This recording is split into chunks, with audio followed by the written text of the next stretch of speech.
अस्सलाम वालेकुम, मैं हूं आपकी गायनेकोलॉजिस्ट डॉक्टर अस्मा इकबाल। एक हॉस्पिटल में डिलीवरी के दौरान एक बच्चे के हाथ में एक हड्डी फ्रैक्चर हो गई और 3 डॉक्टर्स को मुअत्तल कर दिया गया। तो आज जानते हैं कि ऐसा क्यों हुआ और बच्चे की हड्डी किन सूरतों में फ्रैक्चर होती है। जब बच्चे का हेड डिलीवर होता है, बच्चे का सर डिलीवरी के वक़्त बाहर आता है, तो उसके बाद शोल्डर्स खुद ही थोड़ी देर में किसी फ़ोर्स लगाने से बाहर आ जाते हैं। लेकिन कभी-कभी ऐसा होता है कि वो शोल्डर्स जो हैं ऊपर हड्डी में फँसे हुए होते हैं और वो नीचे नहीं आ पाते हैं, जिसको हम अपनी ज़बान में शोल्डर डिस्टोशिया कहते हैं और ये एक मेडिकल इमरजेंसी है।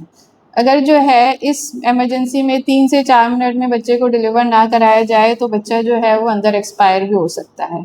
तो इस शोल्डर्स को जो है निकालने के लिए पूरा प्रोटोकॉल होता है और डिफरेंट मेथड्स होते हैं और हर 30 सेकंड्स के बाद हम एक मेथड, फिर उसके बाद दूसरे मेथड, इस तरह से हम पूरा प्रोटोकॉल फॉलो करते हैं। ठीक है, उसमें से एक प्रोसीजर है जिसको कहते हैं डिलीवरी ऑफ पोस्टीरियर आर्म, जिसमें हम पीछे से बच्चे का हाथ पकड़ के पुल करते हैं और बच्चे के ज़्यादा चांसेस ये होते हैं कि बच्चे का हाथ बाहर आ जाए, जिसकी वजह से डिलीवरी आसान हो जाती है। लेकिन क्योंकि बच्चे की हड्डियाँ जो होती हैं वो बहुत ज़्यादा सॉफ्ट होती हैं तो उसमें फ्रैक्चर के चांसेस होते हैं, तो ये बाजू की हड्डी कभी-कभी फ्रैक्चर हो जाती है और ये कॉम्प्लिकेशन है जो हमारी सारी बुक्स में लिखी हुई हैं और वो सारी बुक्स ऑप्स की जो हैं वो यूएस ऑथर्स हैं या ब्रिटिश ऑथर्स हैं, जो हमारे पाकिस्तान की लिखी हुई नहीं हैं। ये बड़े-बड़े कंट्रीज़ की लिखी हुई हैं, तो हर जगह ये प्रॉब्लम्स होती हैं। अब जो है ये जानते हैं कि ये प्रॉब्लम होती क्यों है। इसकी वजूहात जो है वो 50% केसेस में तो कोई वजह होती ही नहीं है।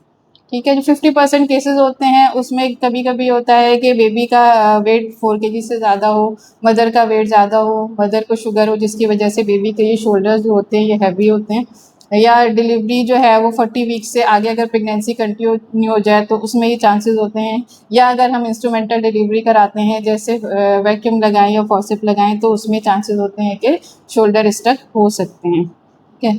अच्छा, अब दूसरा क्वेश्चन ये आता है कि अगर शोल्डर स्ट्रक हो गए तो सिजेरियन सेक्शन क्यों नहीं किया?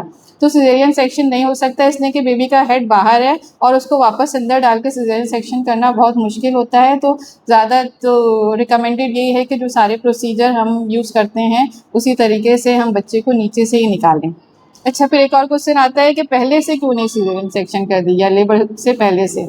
तो ये जो कॉम्प्लिकेशन है बहुत ज़्यादा रेयर है और अगर हम इसको प्रिवेंट करने के लिए सिजेरियन सेक्शन करें तो उसमें ये है कि एक शोल्डर डिस्टोशिया को बचाने के लिए हम 3500 से 4500 सिजेरियन सेक्शन बगैर किसी रीज़न के करेंगे, जो कि एक बहुत ह्यूज नंबर है और ये रिकमेंडेड नहीं है।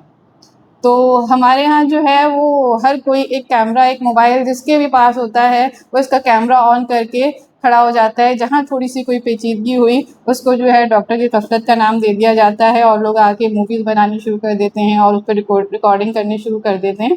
तो ये जो है ये बहुत ही गलत एटीट्यूड है। एक डॉक्टर जिसने हज़ारों ज़िंदगियाँ बचाई हुई होती हैं, अगर उसके हाथ से कोई एक कॉम्प्लिकेशन भी हो जाए तो उस पे जो है वो इस तरह का बिहेवियर आता है और जो है उसका सोशल मीडिया ट्रायल शुरू हो जाता है, जो कि बहुत अनएक्सेप्टेबल है।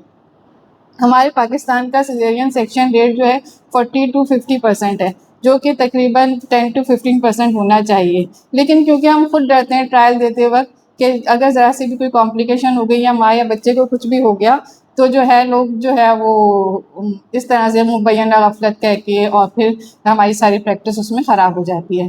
ठीक है ना? तो काइंडली इसका गफ़लत का और पेचीदगी का डिफ़रेंस समझें और इस तरह से डॉक्टर्स के पीछे ना पड़ जाएँ कि हर केस में कि उसके डॉक्टर की गफ़लत की वजह से कॉम्प्लिकेशन हुई है। Thanks for watching. अल्लाह हाफ़िज़।